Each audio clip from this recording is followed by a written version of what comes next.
Hello folks, welcome back to my part 2 of my sea, mountain and cloud tutorial. My apologies if my first video got cut off real quick. I didn't realize it was already 15 minutes, and so let's continue.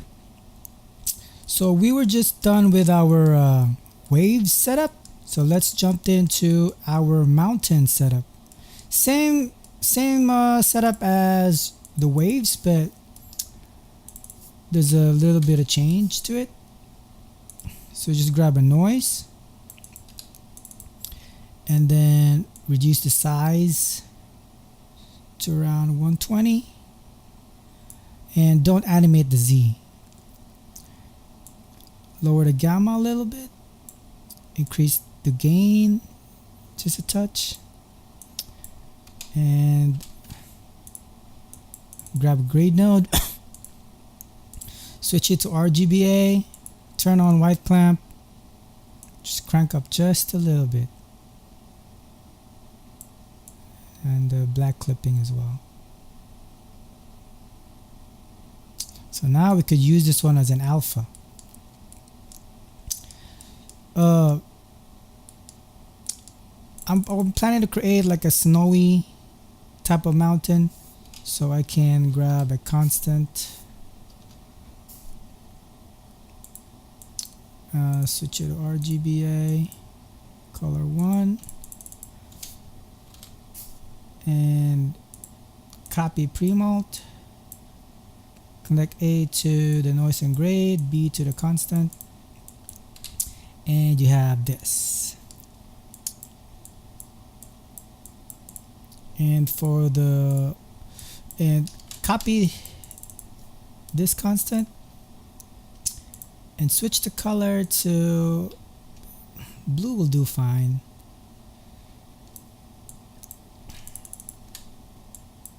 This one will be A, this one will be B, and same setup. Grab a card, double click the card, go to the deform tab. Type will be bilinear. You could either choose a bilinear or bicubic. Bilinear, that's what I noticed, is a little faster compared to bicubic. And then change. Let's just put a minimal number for now because it's really heavy. So just change it to 10x and 10y. Click new shape. Same as setting up the C. And you connect it, and then go back to card tab and change the rotation to -90. So when you view the card, it looks like this. Right. Now let's grab a displace geo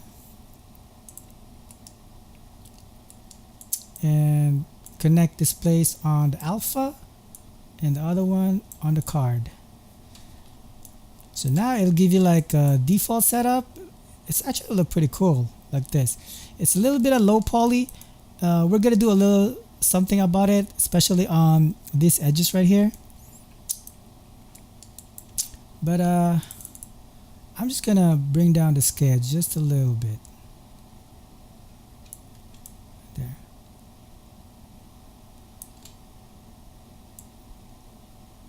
Just like that. And same thing, I grab a scene, and then I'll grab the initial camera setup right here, and I'm just gonna copy this one.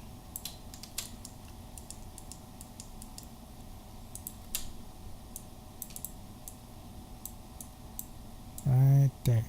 So you get the scene, the camera, and a constant, and switch it to 2D view, and let's view it. So now we need to move this back a little bit further. So what we could do is go back to the scene, double click the camera, and to move the the card, you could either go here and move the translate over there, or you could get a transform geo, place it under displaced geo, and just simply move it.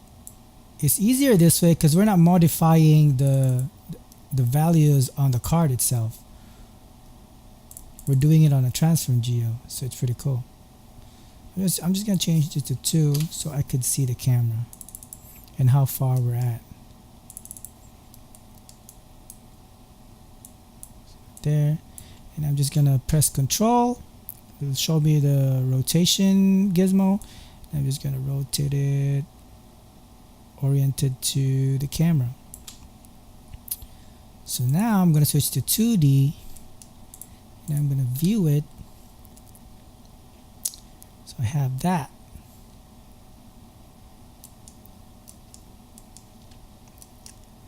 So if I'm gonna grab the mountain setup and the wave setup that we did on the first video, let's view the sea setup and the mountain setup. The sea will be A and the mountain will be B. It's not that much. It looks super low poly, but you know, we're gonna be you're gonna be tweaking this anyway. So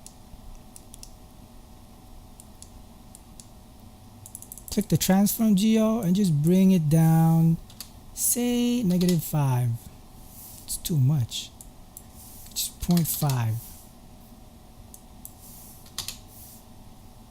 Or you know what? We could just move it from here.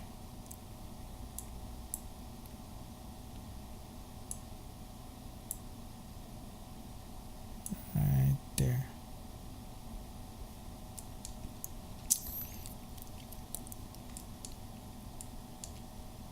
You could just, you know, you could scale it however you want, adjust the offset, adjust the scale. You could even adjust the source. But for now, let's just do this. And don't forget to put a backdrop on your setup, so you know when your script gets complicated, usually the backdrop cleans it up and makes your script look clean. Backdrop. Just name it C. And I usually just arrange it as clean as I can. Right there. So that's how you set up the mountains and the sea. Now on my third and last video, I will show you how to set up and integrate everything and blend everything together with the standard adjustment nodes that I do and what I use, and I'll see you on my third video. Thank you.